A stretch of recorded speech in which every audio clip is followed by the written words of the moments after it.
وَتَحْمِلُ أَثْقَالَكُمْ إِلَى بَلَدٍ لَّمْ تَكُونُوا بَالِغِيهِ إِلَّا بِشِقِّ الْأَنفُسِ إِنَّ رَبَّكُمْ لَرَءُوفٌ رَّحِيمٌ۔ یہی جانور تمہاری بردباری کے سامان کو اٹھا کر دور و نزدیک ایسی جگہوں پر لے جاتے ہیں جہاں ان کی مدد کے بغیر تم شدید مشقت کے بغیر نہیں پہنچ سکتے تھے۔ یقیناً خدا کا نظام ربوبیت جو کائنات کی وسعتوں میں از خود جاری و ساری ہے، کس قدر رافت و رحمت کا سامان اپنے اندر رکھتا ہے۔ رعوف، رافت نہایت نازک چیز ہوتی ہے، یہ محبت سے بھی اگلا جذبہ ہوتا ہے۔ رافت کے اندر لطافت ہوتی ہے اور رافت ان امور کو دفع کرتی ہے جو رحمت کے برعکس ضرر رساں ہوں۔ اس میں جمالیاتی پہلو ہوتا ہے۔ رحیم اس لفظ کے مفہوم میں سامان نشو و نما بہم پہنچانا اور ایسے امور بہم پہنچانے کا مفہوم ہے جو راحت رساں ہوں اور وہ آسودہ خاطر ہوں۔ یہ جمالیاتی پہلو ہے۔ رحیم سامان نشو و نما کے لیے ہے، اس کے تحت انسان کے افادی پہلو کی تسکین ہوتی ہے، جبکہ رعوف رافت ضرر رساں امور کو دور کر کے راحت پہنچاتی ہے۔ یہ جمالیاتی پہلو ہے۔ قرآن رحیمیت و رافت کو اس لیے ساتھ لایا کیونکہ زندگی کے یہی دو پہلو ہیں۔ آیت نمبر 8۔ وَالْخَيْلَ وَالْبِغَالَ وَالْحَمِيرَ لِتَرْكَبُوهَا وَزِينَةً وَيَخْلُقُ مَا لَا تَعْلَمُونَ۔ اور اسی نے گھوڑے، خچر اور گدھوں کو پیدا کیا جن سے تم سواری کا کام لیتے ہو، اور اس کے ساتھ ہی یہ جانور تمہارے لیے موجب زینت بھی ہیں۔ ان کے علاوہ وہ اور بھی بہت سی چیزیں پیدا کرتا رہتا ہے جن کا تمہیں ابھی علم نہیں ہے۔ سواری کے جانوروں کو خدا نے بڑا ہی خوش شکل بنایا ہے۔ ان جانوروں میں انسان کے لیے زینت کا سامان بھی ہے اور ساتھ ہی ان میں افادی پہلو بھی ہے۔ یہاں بھی قرآن نے جمالیاتی اور افادی پہلوؤں کا ذکر کیا ہے۔ جنت میں استعمال کا سامان جو ملے گا وہ ہے خالص ریشم کے لٹکائے ہوئے دبیز پردے، جڑے ہوئے مرصع صوفے، موتی زیورات، سونے چاندی کے برتن، بلوری آبھورے، سراہیاں، پیالے اور حریر و اطلس کا لباس۔ جب جنت میں یہ سب حلال ہیں تو دنیا میں ان کو کس طرح حرام قرار دیا جا سکتا ہے؟ اور کون ہے جو اللہ کی حلال کردہ اشیاء کو حرام ٹھہرا سکے؟ یہ چیزیں تو حیات الدنیا اور حیات الآخرت دونوں میں خالصتاً مومن کے لیے ہیں۔ سورہ 7 آیت نمبر 32۔ آیت نمبر 9۔ وَعَلَى اللَّهِ قَصْدُ السَّبِيلِ وَمِنْهَا جَائِرٌ وَلَوْ شَاءَ لَهَدَاكُمْ أَجْمَعِينَ۔ یہ تمام جانور اسی ایک راہ پر چلتے چلے جاتے ہیں جس کے لیے خدا نے ان کو پیدا کیا ہے، اگرچہ ان کے سامنے اور راستے بھی موجود ہوتے ہیں لیکن وہ ان کی طرف آنکھ اٹھا کر بھی نہیں دیکھتے۔ اے انسانوں، اگر خدا چاہتا تو وہ تمہیں بھی حیوانات کی طرح ایک راستے پر چلنے والا بنا دیتا۔ قصد السبیل، راستے کی میانہ روی کو قصد کہتے ہیں، یعنی زندگی بسر کرنے والی سڑک یا راستے کے درمیان میں چلا جائے کہ کہیں ادھر یا ادھر نہ بھٹک جائے۔ صحیح چلنے کا یہی انداز ہوتا ہے کہ راستے کے درمیانی حصے پر چلتے چلے جائیں۔ وَمِنْهَا جَائِرٌ، ٹیڑھ اور کجی، انسان کے علاوہ دوسری مخلوق ایک اور درمیانی راہ پر چلتی ہیں، جبکہ انسان اپنے اختیار و ارادہ کے سبب دیگر ٹیڑھے راستوں پر بھی چل نکلتا ہے، اور وہی بذریعہ انبیاء کی راہ پر چلنے کی بجائے ٹیڑھ اختیار کر لیتا ہے۔ خدا چاہتا تو انسان کو بھی دیگر مخلوقات کی طرح ان کو زندگی بسر کرنے کا طریقہ ان کے اندر ودیت inbuilt کر دیتا تاکہ انسان بھی حیوانات کی طرح ایک ہی راستے پر چلے، لیکن اس نے انسان کو عطا کردہ اختیار و ارادے کی وجہ سے ایسا نہیں کیا اور اس کو ہدایات وہی بذریعہ انبیاء دیں تاکہ انسان کا اختیار و ارادہ مجروح نہ ہونے پائے۔ آیت نمبر 10۔ هو الذي أنزل من السماء ماء لكم منه شراب ومنه شجر فيه تسيمون. خدا وہ ہے جو بادلوں سے مینہ برساتا ہے جس کو تم بھی پیتے ہو، اور اسی سے زمین بھی سیراب ہوتی ہے، اور زمین سے نباتات اگتی ہے جن میں تم اپنے مویشی چراتے ہو. آیت نمبر 11. ينبت لكم به الزرع والزيتون والنخيل والأعناب ومن كل الثمرات إن في ذلك لآية لقوم يتفكرون.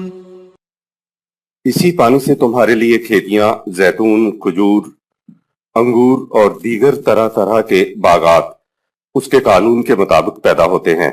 یقیناً اس سلسلہ تخلیق میں غور و فکر کرنے والوں کے لیے بڑی بڑی نشانیاں ہیں. آیت نمبر 12.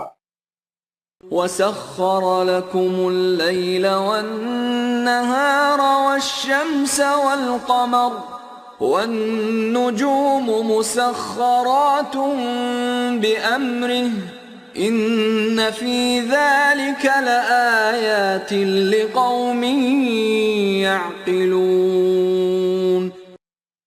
اور اس نے رات، دن، چاند اور سورج کو تمہارے فائدے کے لیے اپنے قانون کی زنجیروں میں جکڑ رکھا ہے، اور ستارے بھی اس کے قانون کی روح سے تمہارے فائدے کے لیے مسخر ہیں. یقیناً قوانین خداوندی کی زنجیروں کو عقل و فکر سے سمجھنے والوں کے لیے حقیقت تک پہنچنے کے لیے بڑی نشانیاں ہیں. ایک محاورہ جس پر مذہبی حلقوں نے کبھی غور نہیں کیا بڑا ہی پسندیدہ سمجھا جاتا ہے کہ شریعت میں عقل اور شرم کو دخل نہیں ہوتا، اور یہ کہ سب سے پہلے جس نے عقل استعمال کی وہ شیطان تھا. گویا مذہب میں بے عقل بھی ہونا چاہیے تاکہ شیطانی عمل سے بچا جائے، اور ساتھ ہی بے شرم بھی ہونا چاہیے. کیا بات ہے مذہب کی! دراصل شیطان نے جذبات سے کام لیا تھا، عقل سے کام نہیں لیا تھا، اور شیطان نام ہے انسان کے بے باک جذبات کا. آیت نمبر 13. وَمَا ذَرَأَ لَكُمْ فِي الْأَرْضِ مُخْتَلِفًا أَلْوَانُهُ إِنَّ فِي ذَلِكَ لَآيَةً لِقَوْمٍ يَذَّكَّرُونَ. اور زمین میں اس کے قانون کے مطابق جو کچھ تمہارے لیے پیدا ہوتا ہے اس پر غور کرو. یقیناً اس میں بھی جو لوگ قوانین خداوندی کو اطاعت کے لیے اپنے سامنے رکھتے ہیں ان کے لیے منزل مقصود تک پہنچنے کے نشانات ہیں. مذہبی اور قرآنی ذکر میں فرق.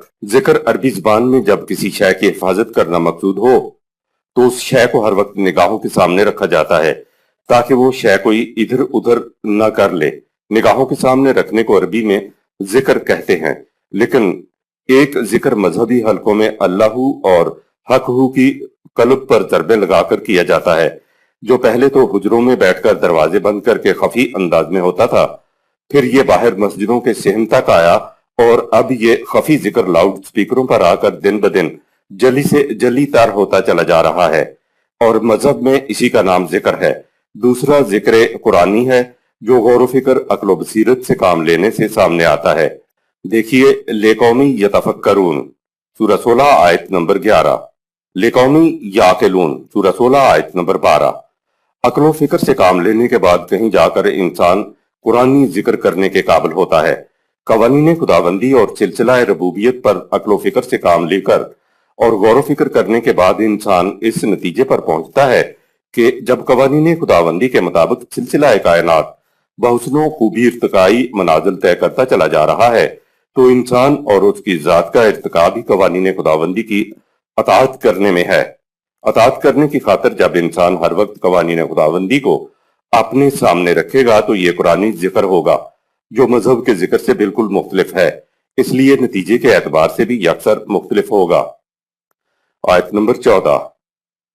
وَهُوَ الَّذِي سَخَّرَ الْبَحْرَ لِتَأْكُلُوا مِنْهُ لَحْمًا طَرِيًّا وَتَسْتَخْرِجُوا مِنْهُ حِلْيَةً تَلْبَسُونَهَا وَتَسْتَخْرِجُوا مِنْهُ حِلْيَةً تَلْبَسُونَهَا وَتَرَى الْفُلْكَ مَوَاخِرَ فِيهِ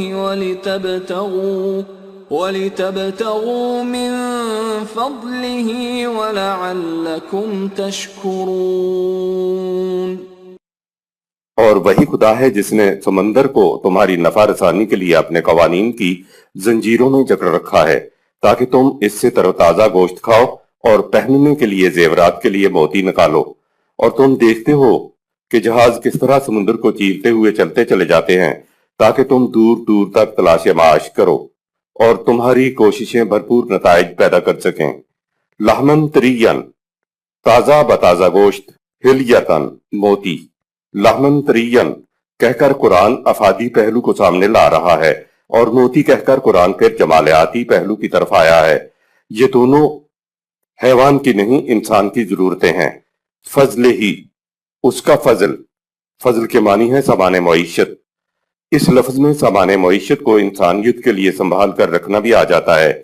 لعلکم تشکرون، تاکہ تمہاری محنتیں بھرپور نتائج پیدا کریں۔ آیت نمبر 15۔ وَأَلْقَى فِي الْأَرْضِ رَوَاسِيَ أَن تَمِيدَ بِكُمْ وَأَنْهَارًا وَسُبُلًا لَعَلَّكُمْ تَهْتَدُونَ۔ اور اس نے زمین کو ایسا بنایا کہ تمہیں آرام و سکون سے اپنی گود میں پنگھوڑے کی طرح لے کر گھومتی رہے، اور اس میں پہاڑ پیدا کر دیے جن میں تمہارے لیے بہت سے فوائد ہیں، اور زمین میں تمہارے لیے دریا اور خشکی کے راستے بنا دیے تاکہ تم اپنی منزل مقصود تک پہنچ جایا کرو۔ تمیدہ بکم، تمہیں آرام و سکون سے پنگھوڑے کی طرح گود میں لیے ہوئے ہے۔ رواسی، پہاڑ، سبلن، راستے، لعلکم تہتدون، تاکہ تم صحیح منزل تک پہنچ جاؤ۔ آیت نمبر 16۔ وَعَلَامَاتٍ وَبِالنَّجْمِ هُمْ يَهْتَدُونَ۔ پہاڑوں میں راستے، دریا اور خشکی کے راستے دن کے وقت تمہارے سفر کرنے کے لیے علامات ہیں، اور رات کے سفر میں انمٹ نشان راہ کے لیے روشن ستارے بنا دیے تاکہ تم صحیح سمت میں چل سکو۔ آیت نمبر 17۔ أَفَمَن يَخْلُقُ كَمَن لَّا يَخْلُقُ أَفَلَا تَذَكَّرُونَ۔ خدا کی تخلیق پر غور کرو اور سوچو کہ کیا وہ جو سب کچھ پیدا کرنے والا ہے اس کے برابر ہو جائے گا جو کچھ بھی پیدا نہیں کر سکتے؟ کیا تم اتنی سی بات بھی نہیں سمجھ سکتے؟ سابقہ آیات میں قرآن کریم نے کائنات میں جس قدر انسانوں کے لیے سامان زیست پیدا کیا ہے ان میں سے بیشتر صرف اہم کا ذکر کیا ہے۔ ان اشیاء کے نہ صرف افادی پہلو کو وہ سامنے لایا ہے بلکہ جمالیاتی پہلو کا بھی ذکر کیا ہے۔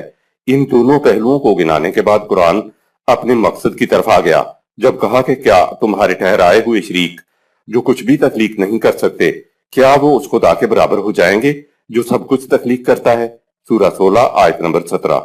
مختلف موجودہ چیزوں کو مختلف تناسب سے ملا کر نئی نئی چیزیں بناتے چلے جانا تخلیق کہلاتا ہے، اور بغیر کسی سابقہ مسالے کے کسی شے کو عدم سے نتھنگنیس سے وجود پذیر بینگ کر دینا خدا کی صفت فاطر اور بدیع ہے۔ مثلا بدیع السماوات والارض سورہ 2 آیت 117، عدم کو چیر کر کائنات بنائی، اور فاطرت السماوات والارض سورہ 12 آیت نمبر 101، عدم کو چیر کر کائنات بنائی۔ آیت نمبر 18۔ وَإِن تَعُدُّوا نِعْمَةَ اللَّهِ لَا تُحْصُوهَا إِنَّ اللَّهَ لَغَفُورٌ رَّحِيمٌ۔ یہ تو صرف چند چیزوں کا ذکر ہے، ورنہ اگر تم خدا کی عطا کردہ نعمتوں کو شمار کرنا چاہو تو وہ تمہارے ہیتائے شمار میں نہ آ سکیں گی۔ ان نعمتوں میں سے ایک تو وہ ہیں جو تقریبی قوتوں سے تمہاری حفاظت کرتی ہیں، اور دوسری وہ ہیں جو تمہارے لیے سامان نشو و نما کا انتظام کرتی ہیں۔ غفور، خدا کی وہ صفت ہے جو تقریبی قوتوں سے حفاظت کرتی ہے۔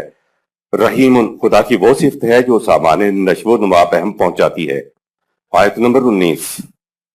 واللہ یعلم ما تسرون وما تعلنون۔ وہ جانتا ہے کہ تمہاری کون کون سی مضمر صلاحیتیں نشو و نما پا کر مشہود ہو چکی ہیں اور کون کون سی ابھی تک پوشیدہ ہیں۔ تم سے اس وقت کیا ظاہر ہوتا ہے اور کیا کچھ تمہاری صلاحیتیں ابھی پوشیدہ ہیں۔ خدا نے انسانی ذات کو خوابیدہ صلاحیتیں عطا فرمائی ہیں جن کی آج اور آئندہ کی حالت کو وہ جانتا ہے۔ عام معنی اس آیت کے یہ ہیں کہ ہم جانتے ہیں جو کچھ تم چھپاتے ہو اور جو کچھ تم ظاہر کرتے ہو، لیکن گہرائی میں دیکھا جائے تو انسان کے اندر کچھ مضمر صلاحیتیں پوٹینشیلٹیز ہوتی ہیں۔ یہ صلاحیتیں نشو و نما پانے کے بعد نمود یعنی ایکچولائز ہوتی ہیں۔ مثال کے طور پر علم حاصل کرنے کی صلاحیت انسانی بچے میں مضمر ہوتی ہے، یعنی یہ صلاحیت انسانی بچے میں تو صرف رون کی صورت میں چھپی ہوتی ہیں۔ جب بچے کو تعلیمی اور جسمانی نشو و نما دی جاتی ہے تو چھپی ہوئی صلاحیتیں تو صرف رون مشہود ہو کر یعنی ایکچولائز ہو کر طلوع نون ہو جاتی ہیں، یعنی چھپی ہوئی صلاحیتیں ظاہر ہو جاتی ہیں اور انسان کی باقی صلاحیتیں علم کی سطح بلند ہونے پر آشکارا ہوتی رہتی ہیں۔ لیکن خدا جانتا ہے کہ انسان کے اندر صلاحیتیں کتنی مشہود ہو چکی ہیں اور کتنی ابھی نامشہود باقی پڑی ہوئی ہیں۔ یہ صلاحیتیں نعمت خداوندی ہیں اور کہا یہ ہے کہ یہ صلاحیتیں اتنی زیادہ ہیں کہ تم ان کا احاطہ نہیں کر سکتے۔ نامعلوم انسان نے ابھی کیا کیا کچھ بننا ہے۔ انسانی زبان میں تمثیلی انداز میں یوں سمجھو کہ ابھی تک تو انسانی ذات فکر خداوندی میں کھدی ہوئی مٹی کی طرح ہے۔ اس نے کیا کچھ بنتے چلے جانا ہے اس کو شاعر کی زبان میں سنو۔ چنا موضوع شود پیش پا افتادہ مضمون کہ یزداں را دل از تاثیر او پرکوں شود روزے، یعنی انسان ابھی غیر موضوع شعر ہے جس کے موضوع ہو لینے پر اس کی تاثیر سے خدا کا دل بھی خون ہو کے رہ جائے گا۔ خدا جانتا ہے کہ مصرع موضوع ہونے کے بعد انسان نے کیا کیا قیامتیں ڈھانی ہیں۔ خدا ان تمام قیامتوں کو جانتا ہے۔ اگلی آیت میں قرآن شرک کی طرف آ گیا۔ آیت نمبر 20۔ والذین يدعون من دون اللہ لا يخلقون شیئا وهم يخلقون۔ اور جن قوتوں کو یہ لوگ خدا کے سوا اپنی مانگ پوری کرنے کے لیے پکارتے ہیں وہ نہ صرف کچھ پیدا نہیں کر سکتے بلکہ وہ تو خود خدا کی مخلوق ہیں، تو بھلا مخلوق بھی خالق کی ہمسر ہو سکتی ہے۔ آیت نمبر 21۔ اموات غیر احیاء وما يشعرون ایان یبعثون۔ تم مردوں تک سے بھی اپنی مرادیں مانگتے ہو اور انہیں خدائی میں شریک سمجھتے ہو۔ ان مردوں کو دوسری باتیں تو ایک طرف خود اپنے بارے میں بھی نہیں معلوم کہ وہ کب اٹھائے جائیں گے۔ غیر احیاء مردہ یعنی غیر زندہ۔ آیت نمبر 22۔ الہکم الہ واحد فالذین لا یؤمنون بالآخرة قلوبهم منکرة وهم مستکبرون۔ یقیناً کائنات میں صرف ایک ہی ہستی ایسی ہے جسے تم پر اقتدار حاصل ہے اور وہ خدا کی ذات ہے، لیکن جو لوگ مفاد عاجلہ دنیاوی زندگی کو ترجیح دیتے ہیں ان کا اخروی زندگی پر ایمان ہی نہیں ہوتا اور عقل خودبین کے بلبوتے پر اپنے آپ کو بڑا سمجھ کر غرور کرتے ہیں اور سرکشی اختیار کرتے ہیں۔ قلوب منکرہ والے مفاد خواہش کو ترجیح دینے والے ہوتے۔ قلوبہم منکراتن سورہ 16 آیت نمبر 22۔ وہ قلب جو صرف اپنا ہی مفاد سوچے، دوسروں کا مفاد نہ سوچے، ایسے قلب کو سیلف سینٹرڈ یا فریبکار یا خودغرض قلب کہتے ہیں۔ عقل کا فریضہ ہی یہ ہے کہ جس کی عقل ہے وہ صرف اسی کے مفاد کے متعلق فکر کرے۔ عقل کے اس فریضہ کو تحفظ خواہش یا سیلف پریزرویشن کہتے ہیں۔ عقل کے اس فریضہ کے سبب قلوبہم منکراتن کا مرض لاحق ہو جاتا ہے۔ مثلا مزدور کا بیٹا بیمار ہے، شام کو جو مزدوری ملے گی اس میں سے اس کے گھر کا خرچ تو چل سکتا ہے لیکن بیٹے کے علاج کے لیے پیسے نہیں بچتے۔ مزدور علاج کے لیے مزید رقم کا مطالبہ کرتا ہے تو منکرہ ذہنیت کہتی ہے نہ بھئی جتنا طے ہوا تھا میں نے دے دیا، میں نے تمہارے بیٹے کے علاج کا ٹھیکہ تو نہیں لیا ہوا ہے۔ محلے والے آ کر مزدور کی حمایت میں چند الفاظ بولتے ہیں تو وہ کہتا ہے نہ بھئی تم ان غریبوں کو نہیں جانتے، ان کو دیتے چلے جاؤ یہ مانگتے چلے جائیں گے۔ منکرہ ذہنیت یہ ہوتی ہے۔ قرآن نے قلب کو سوچنے سمجھنے کی صلاحیت کا مرکز قرار دیا ہے۔ آج بھی قلب کا ترجمہ نہیں ہو سکتا۔ قرآن نے کہا ہے قلب تو رکھتے ہیں لیکن ان سے سمجھنے سوچنے کا کام نہیں لیتے۔ سورہ 7 آیت نمبر 189۔ گویا سوچنے سمجھنے کی صلاحیت کا انسان کے پاس جو مرکز ہے اسے قرآن قلب کہہ کر پکارتا ہے۔ جو لوگ آخرت میں جواب دہی پر ایمان نہیں رکھتے ان کی عقل حدود فراموش ہو جاتی ہے، کسی قانون کے تابع نہیں رہتی۔ قرآن کے مطابق انسانی جذبات کے دو حصے ہیں۔ ایک وہ جذبات جن کو انسان خدا کی طرف سے دیے گئے علم وحی کے بغیر بروئے کار لائے۔ ایسے جذبات کی پیروی کا نتیجہ تخریب ہوتا ہے، تباہی ہوتا ہے۔ ایسے جذبات کو انگریزی میں irrational passions کہتے ہیں اور ان کو ہی بے باک جذبات بھی کہتے ہیں۔ انہی کو شیطان بھی کہا جاتا ہے۔ دوسرے وہ جذبات ہیں جن کو انسان خدا کی طرف سے دیے گئے علم یعنی وحی کی روشنی میں بروئے کار لائے۔ ایسے جذبات کی پیروی کا نتیجہ خوشگواری سربلندی ہوتا ہے، مرتبے بلند ہوتے ہیں۔ ایسے جذبات کو انگریزی میں ریشنل پیشنز کہتے ہیں۔ irrational وہ عقل ہے جو خود اپنا ہی تحفظ اور بھلا چاہتی ہے۔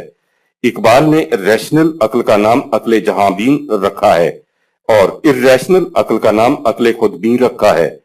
عقل بغیر وحی کی روشنی کے اپنے فریضہ تحفظ خواہش سے آگے جا ہی نہیں سکتی، اور اسی کو قرآن نے منکرہ کہا ہے۔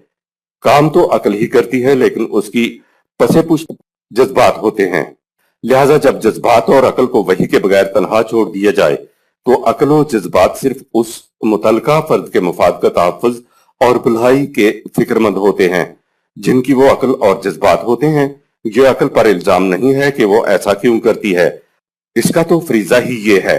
وحی کی روشنی کے بغیر تنہا عقل و جذبات کو قلوبہم منکراتن کہا گیا ہے، کیونکہ منکرہ عقل وہم مستکبرون سورہ 16 آیت 22 ہو جاتی ہے، یعنی متکبر ہو جاتی ہے۔ وہ قوانین خداوندی سے سرکشی برتتی ہے۔ جو ہی عقل قوانین خداوندی سے سرکشی برتتی ہے تو وہ منکرہ ہو جاتی ہے۔ انسان طبعی جسم اور ذات دونوں سے عبارت ہے۔ موت سے جسم تو اسی دنیا میں منتشر ہو جاتا ہے، جبکہ انسانی ذات خدا کے قانون مکافات کے مطابق برآمدہ اچھے یا برے اعمال کے نتائج کا اخروی زندگی میں سامنا کرے گی۔ یہ ہے ایمان بالآخرت۔ آیت نمبر 23۔ لا جرم ان اللہ يعلم ما يسرون وما يعلنون انہ لا يحب المستکبرین۔ نظام خداوندی سے انکار کی وجہ سے خدا بے خبر نہیں، وہ جانتا ہے کہ ان کے دل میں کیا ہے اور ظاہر کیا کرتے ہیں۔ جو لوگ نظام خداوندی سے اس طرح تکبر و سرکشی اختیار کریں تو وہ خدا یعنی قوانین خداوندی کی نگاہ میں پسندیدہ قرار نہیں پا سکتے۔ بلا شبہ وہ متکبرین کو پسند نہیں کرتا۔ سے مراد یہ ہے کہ جو قوانین خداوندی سے سرکشی برتیں وہ اس کی نگاہ میں پسندیدہ نہیں ہو سکتے۔ ناپسندیدگی کے محسوس معنی یہ ہے کہ جو خوشگوار نتائج وہ چاہتے ہیں کہ ان کے اعمال سے مرتب ہو، وہ نتائج ان کے اعمال سے مرتب نہیں ہوتے۔ آیت نمبر 24۔ وَإِذَا قِيلَ لَهُم مَّاذَا أَنزَلَ رَبُّكُمْ قَالُوا أَسَاطِيرُ الْأَوَّلِينَ۔ اور جب ان سے کہا جاتا ہے کہ جو کچھ تمہارے نشو و نما دینے والے نے نازل کیا ہے ذرا اس پر غور کرو، تو غرور و تکبر سے سر ہلاتے ہوئے کہہ دیتے ہیں یہ تو گزرے ہوئے لوگوں کی داستانیں ہیں، ان میں رکھا ہی کیا ہے۔ قرآن سابقہ اقوام کی داستانیں ان پر غور کرنے اور عبرت پکڑنے کے لیے بیان کرتا ہے کہ اگر تم نے اپنے معاشی، معاشرتی، سیاسی، تمدنی اور سماجی نظام کو قوانین خداوندی کے مطابق استوار نہ کیا تو اقوام نوح علیہ السلام، عاد و سمود اور فرعون کی طرح تباہ و برباد ہو جاؤ گے۔ آیت نمبر 25۔ لِيَحْمِلُوا أَوْزَارَهُمْ كَامِلَةً يَوْمَ الْقِيَامَةِ وَمِنْ أَوْزَارِ الَّذِينَ يُضِلُّونَهُمْ بِغَيْرِ عِلْمٍ أَلَا سَاءَ مَا يَزِرُونَ۔ یہ متکبرین وہ لوگ ہیں جو ظہور نتائج کے وقت اپنے اعمال کا پورا بوجھ اپنی پیٹھ پر لادے ہوئے ہوں گے اور ساتھ ہی ان لوگوں کے اعمال کے بوجھ کا بھی کچھ حصہ اٹھائیں گے جن کو یہ جہالت کی بنا پر گمراہ کر رہے ہیں۔ اف کس قدر برا ہے وہ بوجھ جسے یہ لوگ اپنے اوپر لادے چلے جا رہے ہیں۔ آیت نمبر 26۔ قد مكر الذين من قبلهم فأتى الله بنيانهم من القواعد فخر عليهم السقف من